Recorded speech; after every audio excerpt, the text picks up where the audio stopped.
أعوذ بالله من الشيطان الرجيم. بسم الله الرحمن الرحيم. الرحمن علم القرآن خلق الإنسان علمه البيان الشمس والقمر بحسبان والنجم والشجر يسجدان والسماء رفعها ووضع الميزان ألا تطغوا في الميزان وأقيموا الوزن بالقسط ولا تخسروا الميزان والأرض وضعها للأنام فيها فاكهة والنخل ذات الأكمام والحب ذو العصف والريحان فبأي آلاء ربكما تكذبان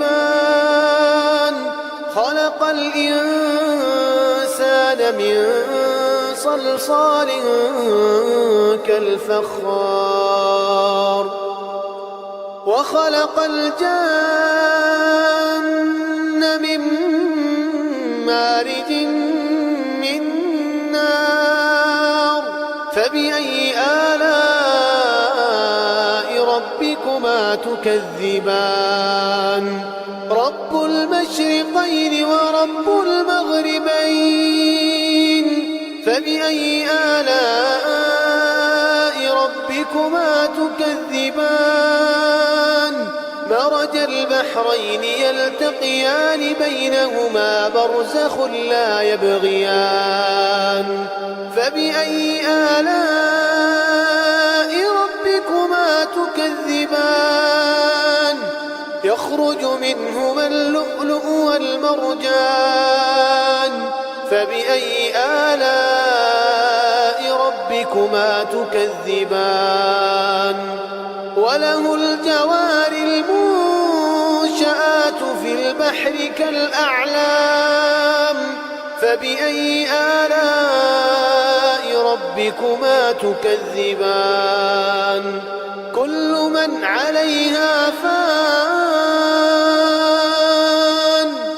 ويبقى وجه ربك ذو الجلال والإكرام فبأي آلاء ربكما تكذبان يسأله من في السماوات والأرض كل يوم هو في شأن فبأي آلاء ربكما تكذبان سنفرغ لكم أيها الثقلان فبأي آلاء ربكما تكذبان يا معشر الجن والإنس إن استطعتم أن تنفذوا من أقطار السماوات والأرض فانفذوا لا تنفذون إلا بسلطان فبأي آلاء ربكما تكذبان يرسل عليكما شواظ من نار ونحاس فلا تنتصران فبأي آلاء ربكما تكذبان فإذا انشقت السماء فكانت وردة كالدهان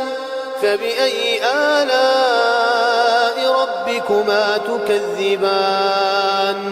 فيومئذ لا يسأل عن ذنبه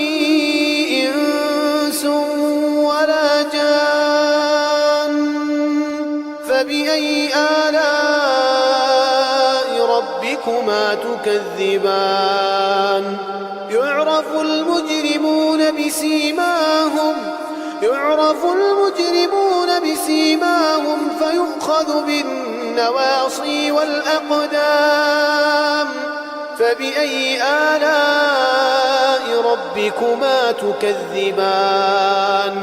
هذه جهنم التي يكذب بها المجرمون يطوفون بينها وبين حميم آن فبأي آلاء ربكما تكذبان ولمن خاف مقام ربه جنتان فبأي آلاء ربكما تكذبان ذواتا أفنان فبأي آلاء ربكما تكذبان فيهما عينان تجريان فبأي آلاء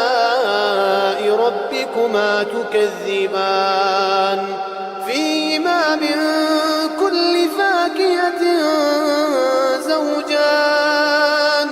فبأي آلاء ربكما تكذبان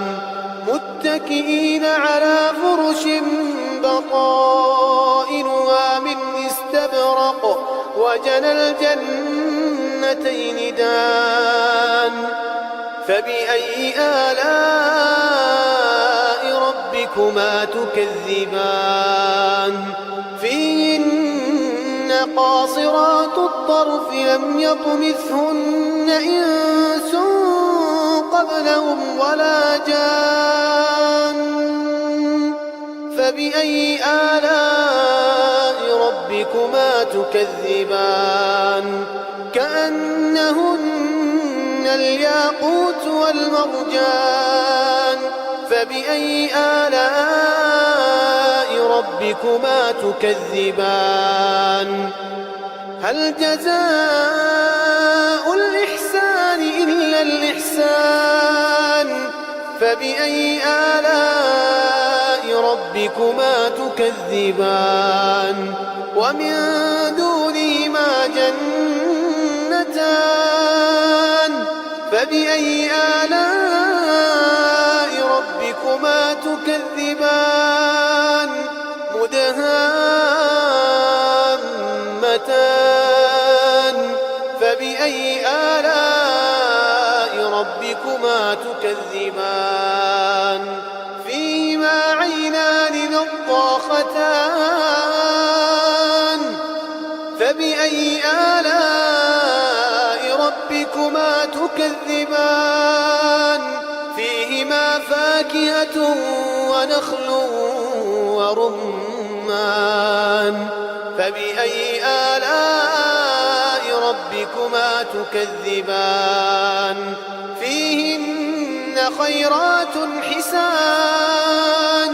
فبأي آلاء ربكما تكذبان حور مقصورات في الخيام فبأي آلاء ربكما تكذبان لم يطمثهن إنس قبلهم ولا جان فبأي آلاء ربكما تكذبان متكئين على رفرف خضر وعبقري حسان فبأي آلاء ربكما تكذبان